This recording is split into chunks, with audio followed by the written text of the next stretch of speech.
This episode of the Old Dogs REI Network is brought to you by Mino Studio.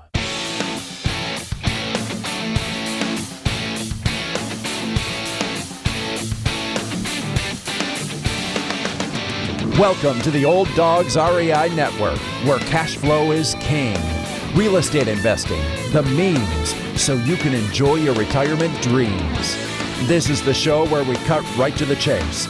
No sales pitch, no long monologues, just simple how-to real estate investing advice, so you can earn the passive income you need to enjoy your retirement today.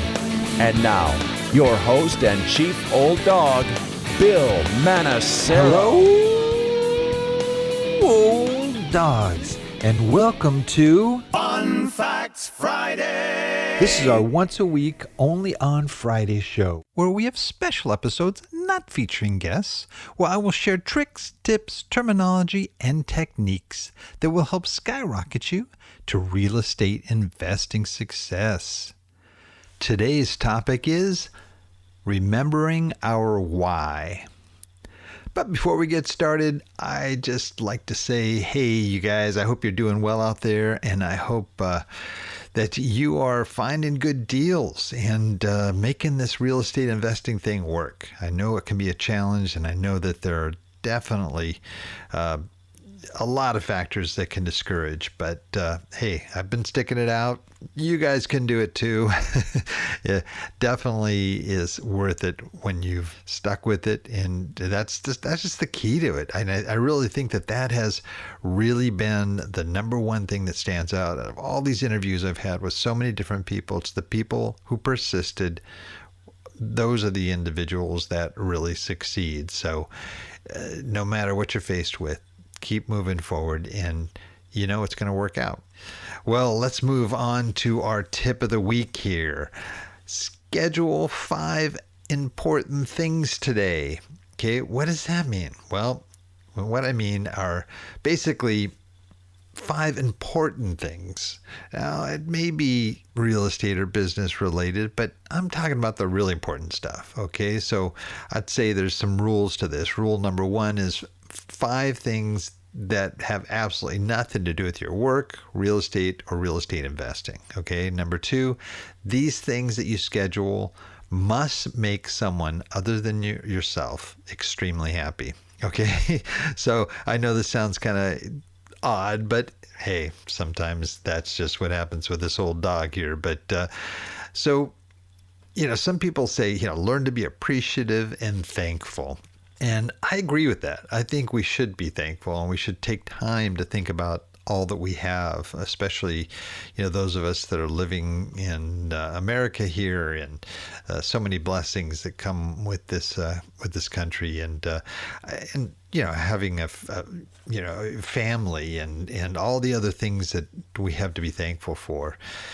I would also say, though, is the other half of that is you should show that you are thankful by some sort of action. By, for example, giving back. Demonstrate that you are grateful for what you have by showing it. Okay, I think that's just a natural thing. If you get blessed, to bless others.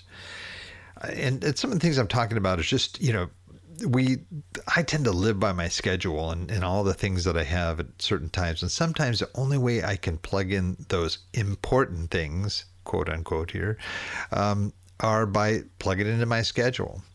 And it could include something like inviting your spouse on a mystery romantic date or weekend, complete with clues, maps, and hidden treasures, okay? Or maybe anonymously blessing a struggling tenant that you may have. Don't let them know it's you, but you know, maybe drop off that food basket or gift cards or something that might help them if you know that they're struggling. Could be a friend or a neighbor as well. Maybe one of your children, you know, looking at a special time just to take them out. I call my kid dates, you know, that I take my kids out, and I, whether it's my son or my daughter, doesn't matter. You know, just having that one-on-one time with the dad or mom can really make a difference. If you have kids that have kids, blessing them by maybe giving them an all expense paid weekend pass somewhere. Now, if you don't have the funds to necessarily do that, maybe you can give them, a little ticket that says, hey, we will babysit your kids for the weekend and let them get away and do whatever they want. So it can go on and on. You could buy a couple dozen donuts at Krispy Kreme or some donut shop and drop them off at a local firehouse just to let the people know that you appreciate them as a first responder and all the things they do to help our community, with a little note of appreciation. Little things like that. Just we need to build that into our schedule. And I think it'll be something that you're going to find that the people that you bless are not as blessed as you will feel after you've done that. So anyway, that's my thing, is schedule 5 important things to do today. All right, well, let's move into our topic here. This is going to be a little different. The topic is remembering our why. I will have in my notes here a link to the importance of having a why before you even start investing in real estate and why that's important. I used to, share a lot of things that are going on in my personal life, my personal investing on this show, and I probably haven't done as much. I think I've had a lot of just real factual oriented types of shows, and that's good, and that's what we're here for, learning about cap rates or good markets or whatever it may be. But I also think too that there's a time to realize that there's life sort of more than real estate. Now, don't get me wrong. I enjoy what I'm doing here. Or I wouldn't be doing it throughout the week and so forth as I record shows or put together blog articles or whatever it may be. You may not have this problem, but I tend to be very driven at times. And I think it started when I was very young. I have always wanted to just go over and beyond. And I think that can be a good thing, but it can also be a not so good thing. And I think that there has to be that balance there. I was, from a young age, an overachiever, class president, student body president. I was elected to public office at 18 years of age, corporate vice president at 21, quickly climbed the corporate ladder, decided I wanted to be an entrepreneur, launched companies, formed a 501c nonprofit organization, even was a touring professional musician with 3 albums. And I'm not here boasting. I'm just saying that I'm just the kind of guy that likes to do a lot and maybe sometimes too much stuff. And I think that the biggest change in my life is doing all of that, trying to accomplish things were, took its toll. It was difficult, especially as I was, getting older and I was realizing, hey, I have a family. There's, you got to be able to balance. And I think that that's really important. As I look at retiring, and while I was in Haiti, I'm sitting there thinking, what am I going to do? And I think you've heard this story before where I thought about real estate investing and thought that might be a way of a great way to sort of transition, because here I am in this place where there's just stuff going on every single day. We had people at our doorstep with babies. We had kids whose lives were in our hands. We're trying to equip them so that they can survive in this very difficult country, and all these things that we sort of, when we got back home, it was no surprise that we had our own PTSD that we had to deal with, because sometimes you have to kind of suppress a lot of what you're seeing because it can just floor you. It's so difficult. A lot of death, a lot of suffering. It can be tough. And so I'm looking at retirement, and I wasn't even ready to retire. I knew I was getting older and it was getting a little bit more challenging to do the things that we were doing, but at the same time, I didn't know what retirement. I guess I didn't know what it was, and what do you do when you're retired? And I was thinking, what am I going to do? I just stop working. I don't do anything. I'm going to collect seashells and on the beaches of Laguna Beach, and that would be it. I think I would go stir crazy. So I wasn't like ready just to do nothing. And I don't play golf, what am I going to do? So that's where real estate investing seemed like it was a nice shift there. And I thought, well, I could, I'm kind of working, right? It's kind of like a job. At the same time, I could, kind of ease out of it after I build up my portfolio. Then I could back off a little bit and do less. Well, the only problem is being a little too driven at times. I had to kind of look at, what I was gonna do and how I was gonna do this. Instead of just like pacing yourself and buying a few rental properties here and there, I set this ridiculous goal of 1,000 units in 6 years. Okay. This is part of my problem here is I like to think big, but at the same time, it can have its effect. And what was the effect? Well, I was waking up at 4 o'clock every morning, still wake up at 4 in the morning, plowing 6 days a week, doing a weekly blog, doing a podcast twice a week. We have our podcast now with 1 million downloads, over 500 episodes. Still looking at properties, analyzing, managing properties, networking, building regional teams, meeting with and helping other investors, learning to be a savvy investor and a wise landlord. I mean, all this stuff going on at the same time. It wasn't a casual thing getting involved in real estate. And I know there's a lot listening that are saying, that's crazy, Bill. That's not my idea of a good time, especially in retirement years. But that was what I wanted to. I had a goal that I'd set that was pretty strong and not unachievable, but definitely would require a lot of work. And I was going for it and still am going for it. But where am I today and why am I even talking about this? And I sort of had some realizations here. And I talk about that when I talk about the why that we set out for in the very beginning. Now, I've been plowing away since really 2014 is when I bought my first investment properties. And then we moved to the States in 2015, came to the States, and started just rolling up the sleeves and getting real serious. Since then, I've been working long hours, to launch this business, achieve my goals, and to work toward achieving my why, supposedly. However, I realized it's time to really start, okay, what is involved in the why? I don't want to have to sort of rehash what my why was, but a big part of it, it's probably the biggest part of it, was spending more time with my family, more time with my grandkids, more time pouring into my kids, doing things in Haiti and so forth.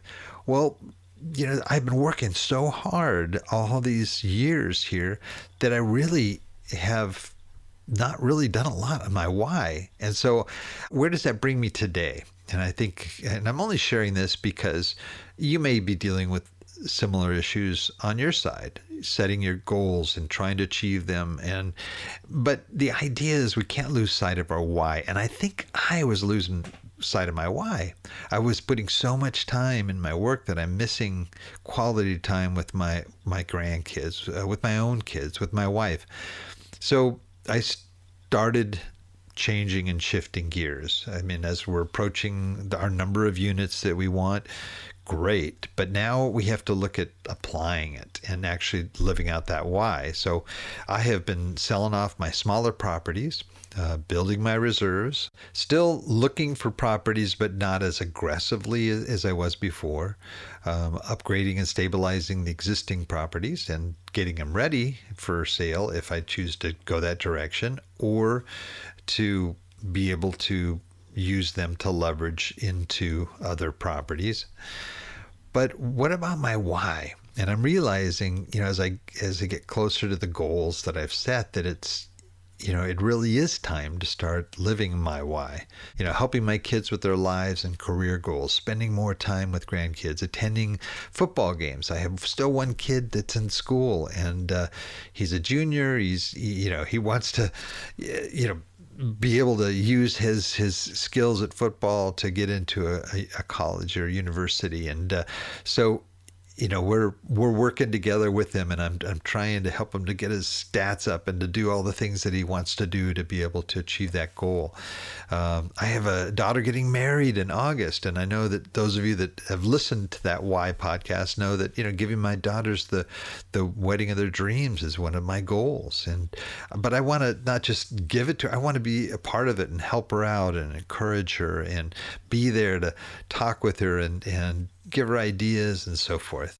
We're also a part of our why is changing sort of our lifestyle and moving out of California. And we've been talking about that as well as we're looking at other potential places to live by 2022 when my son graduates from high school. So there are other things to life than real estate. And even though I live and breathe it every single day, I'm realizing, I've got to pull off a little bit and slow down and try to get my mind in that why mindset, those things that are really behind all of this work in real estate. And it was kind of spurred, it's interesting, by my daughter Ariana, the one who's getting married, and also the one that had the Haiti dream that brought us to Haiti in the first place. And she had asked me, she said, Dad, can you give me a timeline of your life? I realize you've told me stories about you did this as a kid or this and before you got married and this and that and the other thing. And she goes, I want to have this timeline so I could share it with my kids and then my grandkids one day. And I was thinking, oh, wow, that's really nice. But, I've never really done that. And so I started, sitting down and, of course, I'm looking for some kind of a Microsoft Office application that does timelines or whatever it was to try and plug this in. And I, jumped right into it just like I would on a business project. And it was fun, but it was also very telling. And it was interesting because as I was putting it together, my wife looked at it and she said, wow, that's really interesting, Bill. But all you've done is just list all of your jobs and your businesses and what about what about hey, we got married?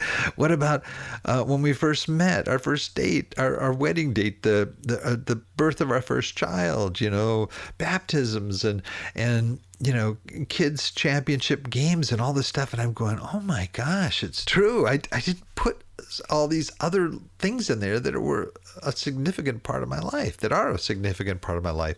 And I felt terrible, but it's funny. And again, not to, I guess, risk here sounding misogynist or sexist or what have you, but a lot of guys I know, they think of their work, their jobs.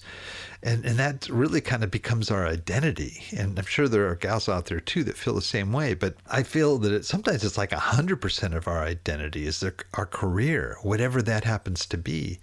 And so we think in terms of, wow, that job to that job to that job to that job, not these other really important things in our life that of course are important to us. But when we think of a timeline, I just kind of comes to work. So it was kind of surprising. And I think I really saw a lot there. I was initially going to start this podcast and I still may do this one, called The Joy of Getting Fired. And I started looking at, my jobs and the times that I'd been fired. And, when I was single, it wasn't as devastating, but when I had a family and I got fired, it was like, oh my goodness, it's just like one of the most difficult times of my life. But again, it's really to work and being a provider and all this other stuff. And it just, anyway, I'll get into that when I do another podcast on the joy. But the idea of the joy of getting fired is you're kind of thinking that's crazy. There's no joy in getting fired. But it is, if you look at where it takes you to this other place that actually is a better place for you. And that's actually, eventually there was one job I got fired from that I said, this is it. I'm not going to work for anybody anymore. I'm going to be self-employed.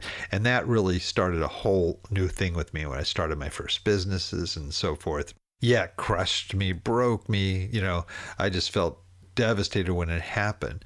But that shift of mindset gave me an opportunity to look at my survival as not just having a job, but actually doing something that you can build and grow and so forth. So, what does all this mean? I think the bottom line is it kind of comes back to your why. You got to have that why there. That why has been a big part of my motivation as I have been moving forward in real estate. At times when I get so frustrated, I've got this property, I can't seem to get a good tenant in it, or I've got, gosh, I had, 2 deaths in the same apartment unit. I mean, some difficult stuff that's happened. And at times I just kind of want to say, just sell these properties and let's just, take the cash and do something else. But at the same time, I realized that why is there, and that why, part of that is Haiti and being able to help out the people in Haiti that we love and have such a heart for. It's my family. It's the long-term picture of my kids and being able to hand them that legacy. And so it is easy to get caught up in the minutia and to get caught up in the goals and the goal setting. Mindset, everybody talks about mindset. And yeah, mindset is everything. But if your mindset is just on that, yeah, you may be successful, but you may be also, impacting other things in your life that you don't want to impact in a negative way, whether it be a relationship or whether it be, just your, those other, what I call important things out there. That's just something I want you to think about today. I know this is a different kind of show, but I think the balance is important. And being able to get that balance. You do have to work hard in real estate in order to be successful, but you don't have to do it at a cost necessarily to those around you that love you and you love, that you want to be able to give the best of your life and the best of your energy to. So that is it for today. I hope that hope there's something in there for you. Either way, that is it for today. Please note, everything I've talked about will be outlined somehow here in the show notes, even though most of it I was just kind of rambling here. But just look for that episode entitled Remembering Our Why. So until next time, remember, cash flow is king and real estate investing the means. Until next time, keep moving forward and may God bless. Thank you very much for visiting the Old Dogs REI Network.